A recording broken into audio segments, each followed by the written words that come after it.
Манай өнөөдрийн Хэлчин хурандаа подкастын зочноор Алдарт хурандаа Чойн Юмбо оролцож байна. За ингээд хоёлаа ярилцлага таны бага наснаас эхлэе. Тайл нутгийн уугуул хүн бэ? Би Ховд аймгийн Цэцэг сумын 2 дугаар хогийн хүн.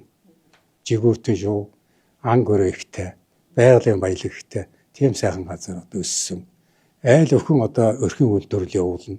Өглөө нар мантаас орой хүртэл ажил гээ. Та ихээс хэдүүлээ вэ? Ах トゥ би 9 үлээ. Тэгээ одоо бүгдээрээ л одоо би даасан сайхан амьдралтай явна. Тэгэхээр тэр хөдөлмөр сургасан амьдрах ухаан заасан учраас насаараа идэж барахгүй хоол.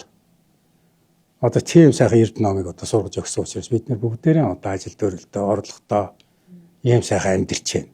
За та ингээд Ховд нутгаас Хилийн зэрэгт орсон талаараа бас ярихгүй юу? Яагаад одоо Хилийн зэргийг сонгох болов? Одоо баг байх чинь бол юу яадаг вэ? Одоо нэг хөдөө чөө болсон маршлын тэгэл Оросын нэрчэнжингүүдийн зураг мургийг аваад энэ хойморт хадцсан. Тэгэл хөөхт байх дараад л ингэр дөрвөн одоо медалдгүй ямар гоё юм л гээд. Тэгэл манай ах トゥ нар болохоор чи цэргийн даргуулна тийм юм гэж л ярьдаг байлээ л дээ. Тэгээ хөөхт болохоор мөрөөдөлгүй ийм сайхан даргуул гоё байх юм байна гэж. Өөрөөр хэлбэл цэргийн даргуулах асуудал бүр хөөхд аху байхтай мөрөөдөл болсон ийм байгаа юм. Тэгээд оюун ухаандаа суулгаад 8 дугаар анги төгслөө, 10 дугаар анги төгслөө.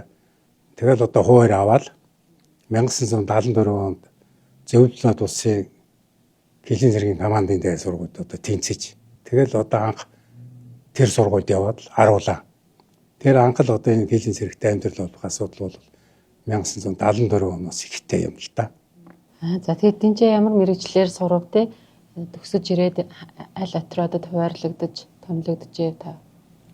Тэнд бол одоо командын анги улс төр коллеж ангийн 2 анги байсан. Коллеж нь бол Москвагийн ойролцоо улс төрийн дээд сургуульд тусдаа явсан. Манайх болохоор зэрэг яг Москва дотор Баавчгийн оройн дээр байрладаг. Улсын аюулаас хамгаалах орооны дэргэдэх Хилийн зэргийн командын дээд сургууль. Энэ сургуульд 5 жил сурсан. 74 онд ороод 79 онд төгсөж байгаа. Төгсөж ирээд та хаана хуваарлагдав? Ирээд би суулын хайрын Хилийн отроод манайвар ороотын захирагчаар томилогдсон. Тэгээ байлдааны гол анги. Би Орос сурсан учраас нөгөө тас хаяаж удирдээ, салаа хаяаж удирдээ, ороодоо яаж удирдээ. Тэр сургалтын дагуу байнга л гэрийн сургууль төр урд талд явна. Битэр бэрдэмүүдэн гаргана. Цэргийн сургалтыг сайн явуулна. Тэрнийг манай отрядын дарга, отрядын цэргийн зөвлөлийн удирдлага их дэмжиж, их сайн шиж авсан юм байна. Тэгээд намайг удахгүй 2 жилийн дараагаар отрядын штаб 2 дугаар засгийн дараагаар дэвшүүлсэн. Тэрнийг арайч сайн хийж чадаагүй нэг 2 сар болсон баг. Сургалтын хугацаа таарсан юм аа. Энэ сургалтын нэг шин зэргийн сургалтыг аваа гарч байсан. Тэгсэн намайг нийгмийн аюулаас хамгаалах яамдаар дуудаж яана гэсэн. Тэгээд Улаанбаатарт хүрээд ирсэн чинь Одесст Полева Яхтем гэж Оростоор Кэри Яхтем гэж тэнд 1 жилийн хугацаатай сургалтанд явуулсан.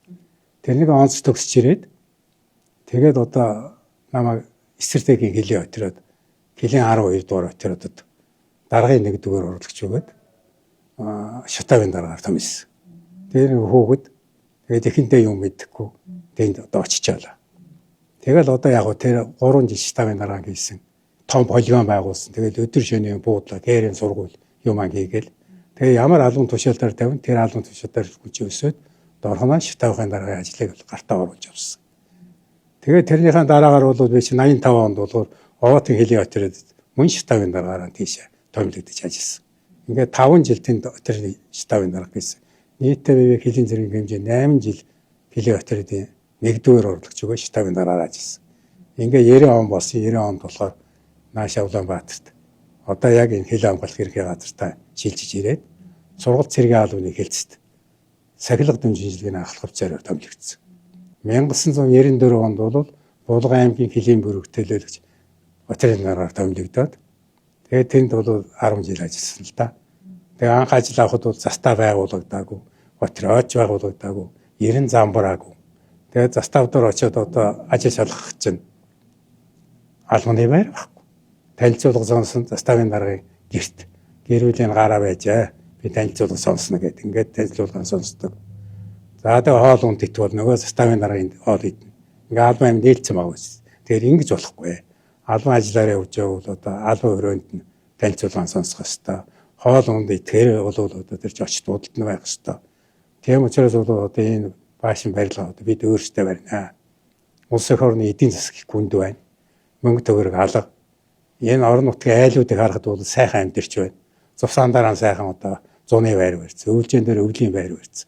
Гэтэл манайх Килээ аалуу ийм сайхан одоо байгуулга. Ингээд гидэн Монгол эртээ. Тэгээд зусч өвлж ингээл одоо ингээд нүүдэлж хийж ингэж болохгүй гэж хэлээд ингээд 4 застава 1 жилийн дотор барьж байгуулад ингээд аал баймыг ялгасан.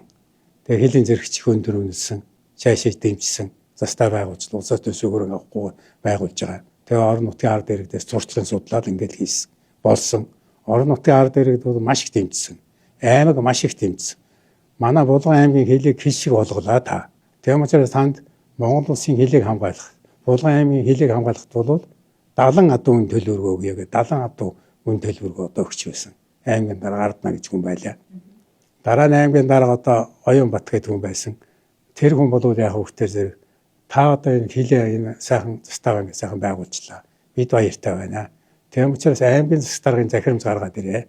Жилийн эцсийн ажлын дүнгээр энэ олон офицероос чинь тэргүүний нэг офицер, нэг ахлагч, нэг туслах хүчнийг шагнаа аймгийн засгийн захирамж. Тэгээ болцол журман сайхан гаргаж ирээд аваад иргэсэн. Тэгээд би тэр болцол журмыг гаргаад аймгийн засгийн захирамж гаргаад одоо хүртэл тэр шагнал үргэлжилсээр байна. Тэгээд застав яваа байгуулчаад ингээ сайхан ажиллаж алдсан Монгол Улсын ерөнхийлөгч Хилийн зэргийн дарга Батлан хамгаалгын сайд Килээ отрядаар ирнэ гэсэн хэл чимээ ирсэн. Тэгээд эргэнч тодорхой боллоо. Би хариу бичлээ. Орон нутгийн ард иргэд Монгол Улсын ерөнхийлөгч ирнэ гэдгийг мэдээгүй байна. Тэгээ эрхийг мэдсэн учраас одоо ард иргэд уулзъя гэдэг асуудал тавилаа. Тэгээ одоо би ямар хариу өгөх вэ? Энд дээр шийдвэр гаргаж хариу өгнө гэд мэдээ шийдвэрээ уулз хариу ирсэн. Тэгээ ерөнхийлөгч маань тэр орон нутгийн ард иргэдтэй уулзаж ярилцлаа сайхан явуулсан. Манай отрядын асуудлаар орон нутгийн ард иргэд их магтаж ярьсан. Бас шүүмжилтэй янз бүрийн гарч магадгүй гэж бодсон. Тийм гараагүй шаашаасан. Тэгээ ерөнхийлөгч ирээд тэр заставдаар их буусан л да. Тэнд заставдаар ирэх үед нь ерөнхийлөгч энэ асуудлыг яг боддоор нь хэлцүүлсэн л да. Тэгээ хилчид ингээ хилдэ явж байна. Хилчдээ норм байдгүй. Тэгээ 15-6 мянган төгрөг юу цалин авчин тэргээ 10 мянган төгрөгөөр мөрөл авдаг. Уутгуурл. Тэгээ талах барайл явж байна. Яг үндэ хэлэхт бол одоо хилчтэй амьдралд гүнд байна. Тэгээ авсан цалингаараа хилд одоо үргүүсгэж талах гэж авч явж яана гэж ийм асуудал тавьсан. Тэгэхдээ манай хилийн зэргийн хамаалагч өгч хэлсэн үгтээр үнэхээр хилчтэй амьдралд хэцүү. Одоо энэ хийсэн хоолыг ингээд идэхт миний хоолоор орохгүй гэж хэлсэн. Тэгэхдээ манай төрийн тэргүүн Монгол Улсын ерөнхийлөгч Багвайнд гоо байсан. Батлан хамгааллын яамны сайданд орилогч юу байсан. Хилийн зэргийн хамаалагч генерал Базарсаад байсан. Энэ сайхан танилцуулгыг зөв хийсэн учраас хилийн зэрэг нормтой болсон. Авч байгаа цалин нь бол өөрийнх нь нийгмийн асуудал төр хөөгтэй, гэр бүлтэй одоо өөрөө хураагаад одоо баашин барил орон суус авах бүрэн боломжийг хангасан шүү. А тэр үед бол ерөөсөө дээд талынхаа удирдлага, төр засгийнхаа удирдлагууд бол тэр одоо саналыг их зөв хийж чадсандаа бол би баярлж явдсан шүү. Тэр одоо хэдэн он байсан бэ? 97 онд юм уу та. Анх одоо энэ хилчдийн одоо тэр үүсэл хүнсний нормтой болох нь яг энэ дээр байгаа шүү. Тэгээд намайг бол тэнд бол одоо бас шагнасан, ажин сайн байна гэд Батлан хамгаалах яамны одоо хамгийн хүнд том шагнал одоо миний ингэр дээр энэ дээр байна. Батлан хамгаалахын Баатар гэдэг энэ одоо тэн дээр шагнаад ингээд явсан. Ийм түүхэн замлалтай юм аа. Олон хилчинд их хэрэгтэй тустай одоо танилцуулга хийж ээжээ. Та тэрний чаачаар одоо хүртэл хилчд манаас тийм хүнсний хянгалт норм авч байгаа тий. Тэгээд энэ нөгөө нэг улсын төсвийн хөрөнгө оруулалтгүйгээр хилийн застаа харуулын байр барьсан гэдэг тухайга та нэг бас манай үзэгч хилчдэд ярьж өгөөч. Тишгийн хилийн отряд яг 5-6 баашин бариад ингээд дадлага нэлээ олчлоо би чинь. За говьд бол тэр сварц аалмаал бариад ингээд бас овоо дадлага олчлоо. Тэгэхээр одоо модтой газар л явахаар ч өвн баашин бариад үүдий. Говьд очвол яах вэ юм болов гэдэг асуудал бас яригдэл юм байл л дээ. Тэгвэл тэр өмнө говьд одоо сварц аал байгуулсаа. Тэр тоосох юм одоо бид цохоод ингээд боловсруулаад лабораторийн шинжилгээнд өгөөд баашин болох юм байна гэдэг. Одоо энэ чинь бараг 25-30 жил болж байгаа шүү. Тэгээ тэр байж л байгаа. Одоо ашиглаж л байгаа. Бахархаж л явдیں۔ Тэнд одоо зүгээр босчоогүй шүү. Тэр баашин барилга бол тэр үе чинь газар шорооны машин гэж байгаагүй. Бүгд булчингийн хүчээр боссон. Метрийн урт ийм лом цохоо байгаа дээрээс 20 см болдсон шүү. Тэр хөрзмөр чи бүгд илэгдээд байхгүй болчихдээ. тэгжил ажиллаж байсан бид нэр бол. Тэр хужирын дунд хоолын застав гэж байгуулах боллоо. Булганы килийн тэр хужирын дунд хоолын тэр хэсгэр килийн зөрчлийг гараад байхгүй юу? Манай аймгийн дарга Арднаа улсын хурлын гишүүн байсан. Арднаа гоо ирэхээр улсын хурлын гишүүн ирэхэд бид бол одоо өөрийнхөө хүч хөдөлмөр өөрт байгаа юу нэг тэр эрдэмээ гаргаад энэ орон нутгийнхаа ард иргэдтэй малчиттай нийлээд пиламал цус хүчтэйг нийлээд энэ барилгыг барьцсан. Одоо энэ төсвийн барилгаар нэг баашин баримаар байна. Тэр хужирын дунд голд барь. Тэнд бол одоо ер нь зөрчил их гараад байгаа гэсэн. Тэгээд улсын хурлаас Арднаа гоо бүр төсвийг гаргаад тэнд байгуулсан. Одоо төсвийн нэг сайхан застаа байгуулсан юм байгаа. Тэр. За ингээд төсөөрөө нэг сайхан байгуулад орчлоо. Тэгээд би нэг одоо нэг 10 жилч болчлоо. Одоо эндээ л бай гэдэг байна. Ер нь ажил маань гарт орцсон. Тэр тишгтэй. Тэр заставдаар нэг жаахан суларч хайж магадгүй. Тэр заставч хэвэн байгаа гэж ингэж бодоод нөгөө суларч байгаа газар очиод ашиж шалгахад жаахан содорцсон. Тэгэл тэрний дээш төвчих жишээтэй юм байгаа. Тэгээ ер нь нэг одоо нэг газар шилгээд үзье гэж бодсон юм аа би. Тэгээд би нэг бомб төхөй газар л очиж хуваарлагдмаар байна гэд командлагч хэлсэн. Тэгээ заал гэсэн. Тэгээ би нэг бомбтай газар явах юм байл гэж бодсон чинь килийн зэрэг дээр намайг дуудсан л да. Тэгээ тэр дуудсан цаг үе нь бол 7 сар их бороод төв байсан. Тэгээд машин тэр таргтын даваа гэдэг намаг шавартай газар л да. Тэргээр л давж очих нөхөөс эгийн гол үйрэлцсэн гарахын арга байхгүй. Эгийн гол дээр сүүлд нь тэр улсын хурлын дарга иниш хой багтан мөнгө төгрөг гаргаад том гүүр барьсан. Одоо саад байхгүй. Тэгээд тэр үед гүүр байхгүй учраас би тэр таргтын даваа тэр шавар намгээ тэгээд одоо туулаад килийн зэрэг дээр ирлээ. Тэгээд зэргийн зөвлөл намайг хүлээж аваад таныг одоо гинтийн дадлан хилийн отрядын дараагаар шилжүүлж байна гэсэн. Тэгээд шилжүүлдэг гол учир бол тэр өгөөмрийн застав гэж байсан. Тэр чиглэлээр дотоодоос хилж өрчөөд тэгээд Оросын талд хилчтэн эсрэг үйлчлэл үзүүлээд газар дээр буудуулж нас барсан. Зарим нь Оросын шор хооронд орсон ийм л асуудал гарцсан байсан л дээ. Тэгээд тэрнийг таслан зогсоох зорилготой. Чаашлаа тэр бүх хэсгээр л ер нь дотоодоос хилийн зөрчил гардаг. Тэрнийг одоо үеийн дарга нар бас жаахан таслан зогсох асуудалдаараа бас дутуу анхаарсан юм байлээ л дээ. Тэгээд ялангуяа тэр өгөөмрийн застав, амгалан застав хоёрын тэглэлээр гардаг байж. Тэгээ би одоо нэгэнт даргын тушаал гарсан учраас гинтийн аймгийн бүрэн хөртөлөөс ангийн зэрэгцээр томилогдоод очлоо. Отряд маань сайхан тогтсон, сайхан газар сэтгэл онгоогоод явчлаа. Нөгөө тишгийх шиг биш. Хилийн бүх заставаараа явуулаа бүгдийг барай байгуулсан сайхан байна. За энэ хин хийсэн мөртөөр одоо Батцангал хурандаа анхны тулгын чулуугийн тавьсан. Тэр хурандаа одоо настаа хурандаа байгаа. За ингээд заставаа судлаад байсан бүх застав нь сайхан болчих. За нөгөө зөрчил гараад байгаа заставыг ингээ харахаар зэрэг хилийн шугамаас хол олон айл малын дунд. Тэгээд тэр нутгийн ард ирэг чинь ангөрөө хийн штэ. Социализм үед тогтцсон байсан асуудал байхгүй юу? Ах トゥ найрамдлын хилгээ тэгээд Оросын нутг руу ганц давчдаг Оросууд маань ахруулж ороод ирдэг. Тийм одоо найрамдлын талаасаа нэгдүгээр хоёр талаасаа бол тэр хил мэлэн тийм дархан халдчихгүй байж чаддаг бол байж л те. Тэгээ одоо 90 оны үед чинь одоо тэр социал систем чинь задараад одоо ямар ч улс бай биеийн дааж улсын хилээ хамгаалах биеийн дааж хөгжих энэ асуудал тулсан. Тэгээ саяын хэлдгээр тэр миний нөгөө тишээ дадлын хилийн отряд тэр хөвсгөлд завхан тэр тис гэдэг энэ отрядууд байгуулсан байхгүй. Тэгээ би одоо нэгэн төвөрг даалгавар авчихсан юм чинь одоо тэр яаж талсан зогсоох вэ гэдгийг бодлоо таа. За ингэхээр зэрэг энэ одоо 80 км явж байгаа. Энэ морь унлыг зовоос энийг бол улсын хилд шинээр застаа байгуулах хэрэгтэй. Тэгжээж одоо энэ хилийн зөрчил талсан зогсоо гэдэг. Морь малтаага ядарсан юм хилдээ дуулаа буцхууш. Дөхүүлчтэй зэрэг хилийн шугам түргөө очих. Тэгээ хилийн шугамын дагуу өргөн гүйсээр зэрэг хилийн зөрчил талсан зогсоо гэднэ. За одоо энэ шийфгээр анхын улсын хил давна. Тэгээ одоо буудуулж аим насаа алддаг. Бууз зэвсгэн хураалгадаг. Оросын шоронд ордог. Хилийн уулзалтаар одоо энэ асуудал хурцтаар тавьдаг. Дотоос хилийн зөрчил гараад Оросын хотгоос хулгай зэлгээ хийдэг. Ийм юмнуудаар чи энийг талсан зогсоохын тулд ерөөсөө энэ хоёр застааг нүүлэх ёстой юм байна гэдэг. Тэгээд зориглол нүүлгээл тэр одоо өгөөмрийн заставын хилд 20 км дөхүүлсэн. Гэтэл нэг шүүмжил гарсан дэн дээр. Гэхдээ тэгээ өвөл нэг хүүтэн байх юм. Хамар хөлдөчих гээд.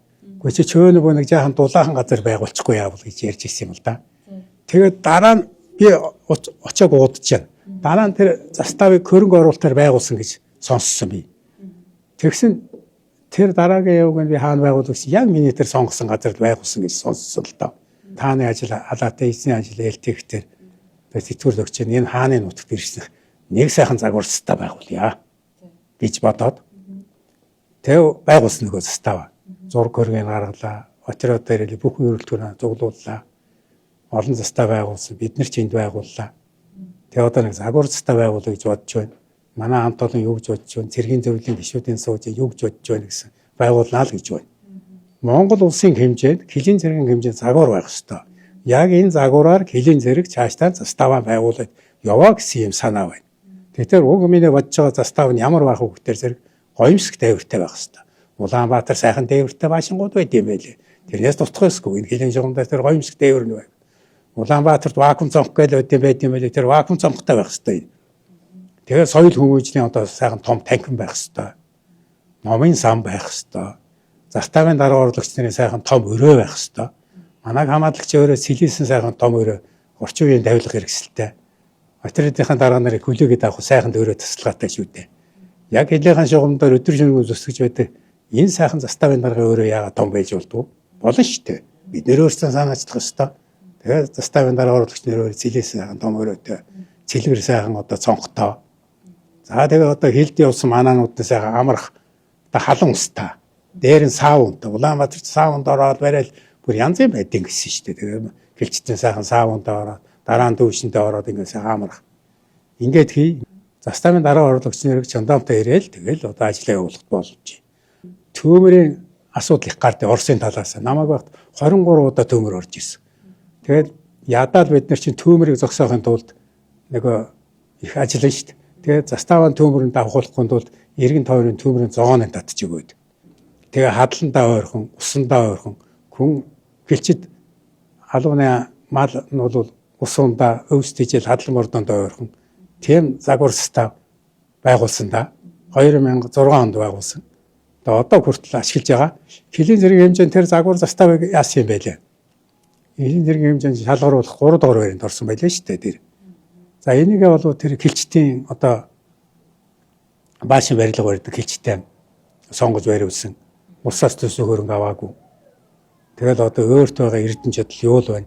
Тэр үгдэл одоо энэ цохилж байгаа зүрх, энэ лугсж байгаа оюун ухаан тархиа тэрүүн зориулсан. Дарга мандалж чадвал барина.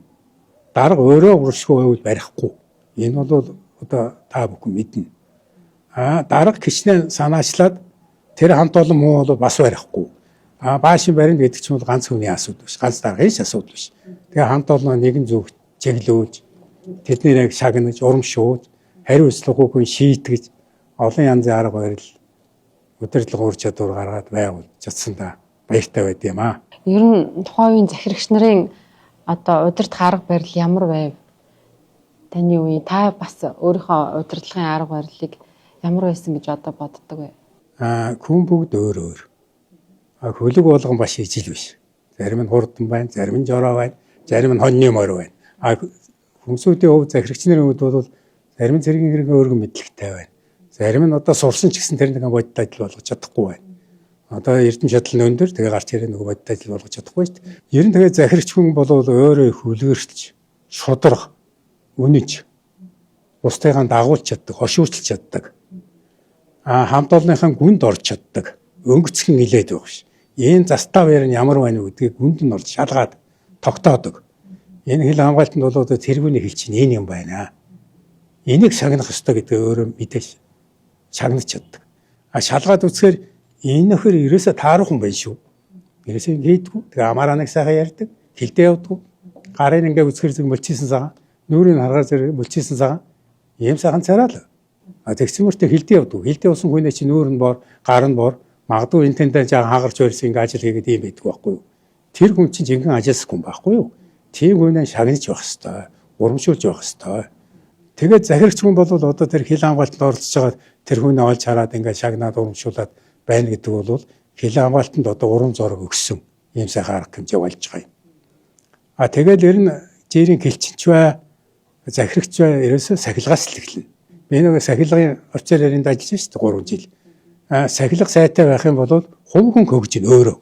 Өөдөө орлоготой байна, ажилтай байна, сэтгэл санаа өндөр байна, гэр бүл өр хүүхдээ сайхан аваад явна.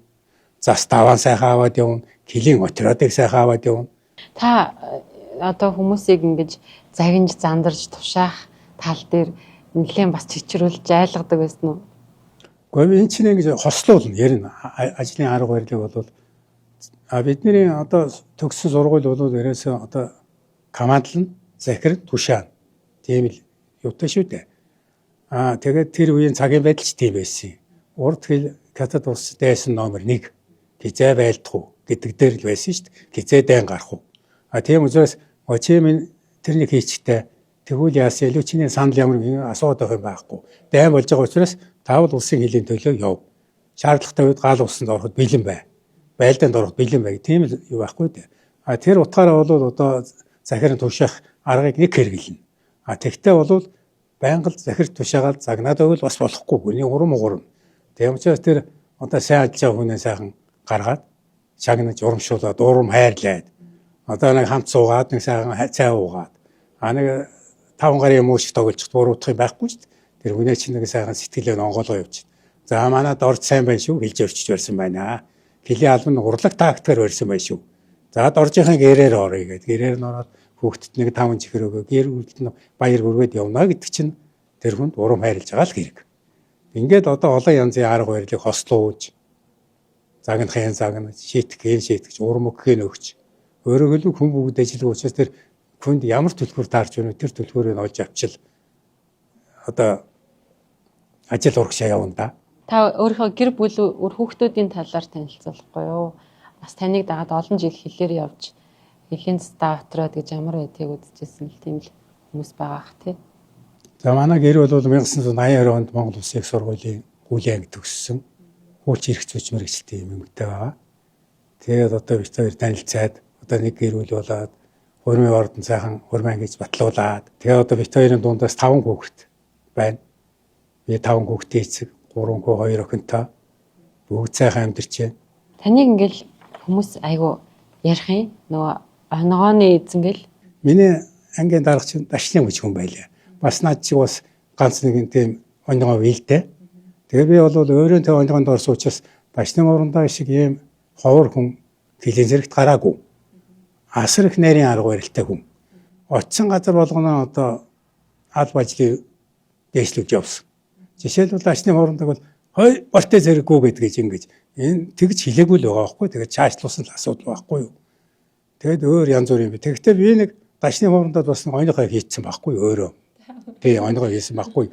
Монгол улсын ерөнхийлөгч болоод онгоо болгоод дашны урандаа чинь нөгөө зах зээлийн үед ерөнхийлөгч болоод тэгэл тэр ерөнхийлөгч чинь ерөнхий сайд мэй дарга яаж оруулж барьж яаг нөгөө зохиогоол одоо нөгөө замын уртд явхад тэгэл бүгдээрээ одоо инээлдэж хөрөлдөөл одоо их сайхан л одоо нэргээл явлаа штэ. Тэгээ одоо би чи одоо юу болж байна? Одоо нэг 60 гараад ойлгосон л да.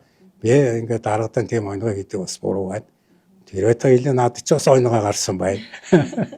Ингээд тухайн үед тэр онгоог чи ярих чинь ингээд хүмүүс чинь хөрөлдөөл одоо марцсан штэ. Ингээд багч гэсэн нэг тийм ажаалан тайлэгдэн ч гэдэг юм уу нэг юм мартаад зарим нь бол одоо дашны урандаач яг нэг тийм л хүн байсан гэж ойлгоно. Шог нөхөр байж чойн бүгэж нэг гутал гэл нэг онгоо байна. Тийм бас нэг нөхөр байж гэл ингээл иймэрхүү маягтаар ярина штэ тийм ээ. Тэр гутал гэж нэг онгоо яг надад тэр нь ямар онгоо өгтөр зэрэг нөгөө цэвэр цэмцгэрл бай гэдэг шаардлагыг тавьдаг байлаа штэ. Шатавын дараа бол яг ялцсан сайхан гуталтай сайхан индүүцсэн одоо цэргийн хувцастай байх хэрэгтэй байхгүй юу да. Тэгэл нөгөө миний энэ гуталчиг сайхан цэвэр цэмцгэр байл гэсэн юм шаардлагыг яахан няцаасан маягтай юм байхгүй. Та ч эхнээсээ тэр нөгөө орхи гэрт байгаа гутал шиг гэж хэлсэн юм уу? Үгүй харин тэгээд яг үү тэр нэг жаахан гутал бол яг үү одоо сайхан цэвэр цэмцгэр байсан ялгүй жаахан олон тоостол байхыг л тэрнийг хараад энэ штавын дараагийн гутал бол тийм гялалцсан сайхан гутал биш байна. Гэтэл бол өөрчлөгөө бай гэж хэлж байгаа нь бол буруу байна гэдэг дээр л тэр над онгоо чинь хөгжиж байгаа шүү дээ. Өнөөдөр бод байдлаар 2 хүн ярина онгоог. 3 дахь хүн дээр жаахан нэмнэ. Арай гоё одоо болгож нөгөө онгоо гэж хүний таашаалт хүрэх юм бол 4 5 дараа өшөө гоё болно. Тэгээ цаашдаа ингээд одоо гоё болгож нөгөө хүмүүсийн ярианд л одоо орхич гэдэг юм одоо янз бүрийн яриа мэрэ нэмэгдэн штэ. Энэ чинь бол одоо наддаар байж байна. Яг нь энэ хүмүүсд хөгжиж явах хэвээр, инээлдэж байх хэвээр. Тэр утгаараа нэг одоо хүний нэрмэргүүгээр нэг ганц нэг онёгоо гарч явуул тэр нь бас байж болох юм гэдэг дээр. Харин тийм тантай ингээ оногоо ярьсан чинь яг нэг одоогоос нэг 10-аад жилийн өмнө 10-20 жилийн өмнө манай хэлний зэрэг оногоо ярих тийм бараг соёлтой байсан байна. Та энэ ариун голомт гээд дууны үгийг бичиж дуу бүтээсэн юм байна те. Тэр талаараа бас сонирхолтой. Би ч яг ингээд насаараа одоо хил хамгаалах байгууллагатай ингээд амьдралаа холбоол хилд явуулсан хүн дуу шүлэг бичих сонирхолтойгүй байлаа. Тэгээ яг одоо нэг 60 65 6 настай үеэр нэг дуу мөн бичээд нэг ганц дуу дэчээ тэгээ гэж бодоод тэр ариун голомт гэдэг дуу одоо бичсэн. Нилээ олон биччихээж үг мөгийг найруулад ингээд үг дуу их сайхан болж гарсан. Хаан дуу хуур байна. Хаанаа баяр баясгалан байна. Тэнд бол аз жаргал явдаг. Хаана одоо тэр дуу хуургүй ингээд битүү нэг тийм одоо кэг яг гэсэн захиргаатсан нөхцөл байдлын үүсвэл тэнд бол хэцүү. Нэг хэсэгтээ явна нэг дараа нь бол тэнд тесрэн. Тийм учраас энэ дуу хуур гэдэг бол аимштай юм учраас хүний одоо ертөнцид дуу хуур тэр сайхан аяг шиг зохиолын дуунууд, ардын дуунууд, уртын дуунууд гэдэг ингээд байнга л одоо үе дамжаад ингээд явж штэ. Тэгээд ингээд дуу хийсэн тэр одоо ингээд бүтсэн баяртай байд юм аа. Таны яриг сонсож байхдаа одоо энэ нөгөө нэг бабушкины сургуульд сураад тэндээс яг нөгөө нэг тэр командын урдлаг эрдэмүүдийг тэнд багш нараараа заалгаад ирээл бүрээсээ яг тэр орос школ ороод нэлээд ирч хүчтэй тэндээсээ л нөгөө нэг ажлын гараагаа эхэлсэн. Тий. Одоо намайг сурч явах чинь Зэнухаа гээд нэг хурандаа байсан юм аа. Гэхдээ ингээд харахад тэр хурандаа их гоё л доо. Тэгэл тэр өмссөн хувцс тийм ийм зогцол. Өөрийнх нь нүүр цараа тэр одоо цэргийн гүний тэр алхаа гიშгэ яриа өөрөг даалгавар өдр бол үнэн гоё. Тэгээд жинхэнэ одоо тэр сэтгэлээсээ тэр Монгол курсантуудыг сургаж байгаа тэр арга барил.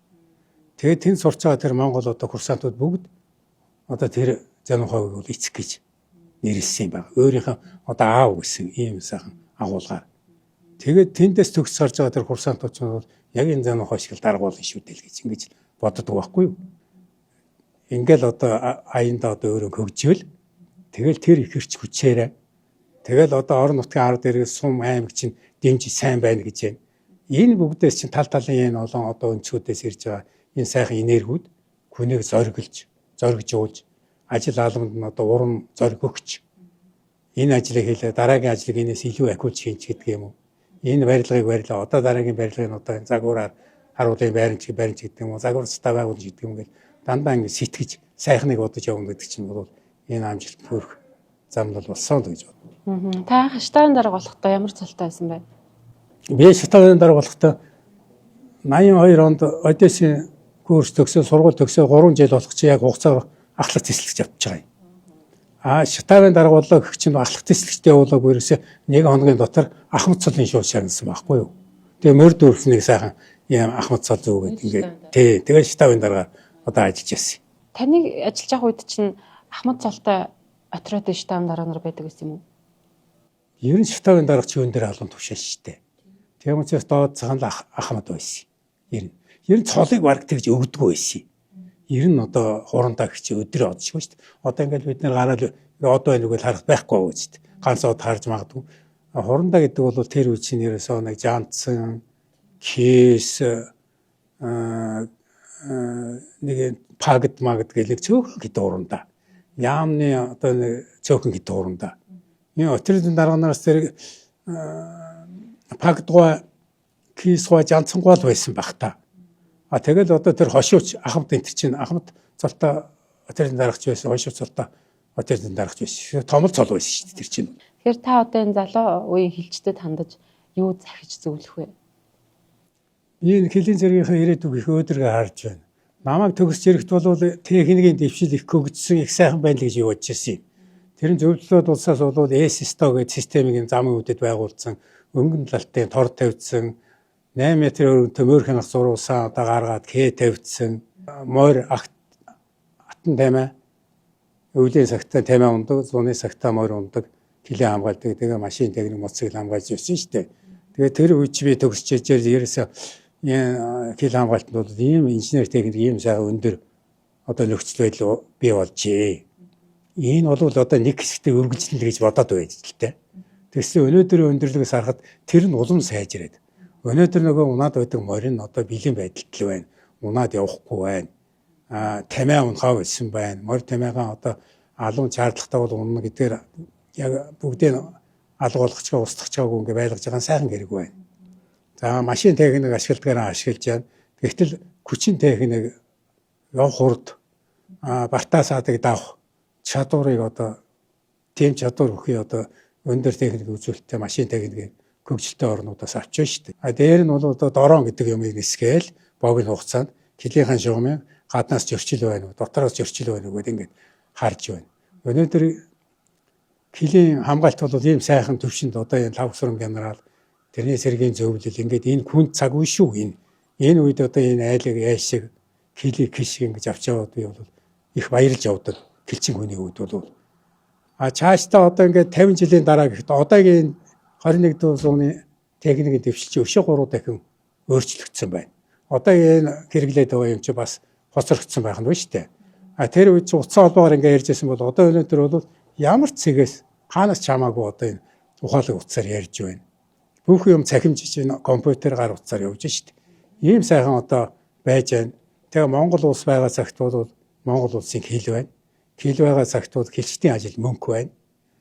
Тэгээд одоо энэ хилчд маань ийм сайхан улсаа хамгаалж, хилээ манаж, өдрийн цагт яаж хамгаалах вэ? Харанхуйас үед яаж хамгаалах вэ? Энэ бүх арга барилын ингээд орчин үеийн 21-р зууны хөгжил, дэвшил, техникийн зууны энд ийм сайхан явуулж байгаа их талархаж байна. Тэгээд одоо натаа хамт ажиллаж байсан хүмүүсүүд бүгд тэтгэвртэй гарсан байх. Дадлын, тишгийн тэр отруудынхаа гэдэг тэтгэврийн насны улсуудаа миний насны одоо тэтгэврийн улсууд байна. Энэ хилчийн урандаа нийгэмлэгийн энэ хүмүүсүүдтэй одоо их хилийн шугамдаар явж байгаа та нар шиг залуучууд байна. Бүгдэд нь одоо эрүүл аз жаргал сайн сайхныг хүсье. Хилийн тэнгэр маань цэлмэг байж хилчтэй юм аз хямар бадрах болдоо гэж өрөөё. За баярлалаа. Одоо хоёлаа яриагаад дуусгах уу? Тэгээд өнөөдөр ярилцлагыг сайхан боллоо. Өнөөдөр энэ ярилцлага авсан энэ сэтгүүлч хошууч оюун эрдэнэ энд оролцож байгаа энэ сайхан бичлэгийг ганц над биш энэ урандаанараас авч байгаа явдалд нь гүн талархал илэрхийлье. Тэгээ та бүгдтэй сайн сайхан хүсье өрөөё.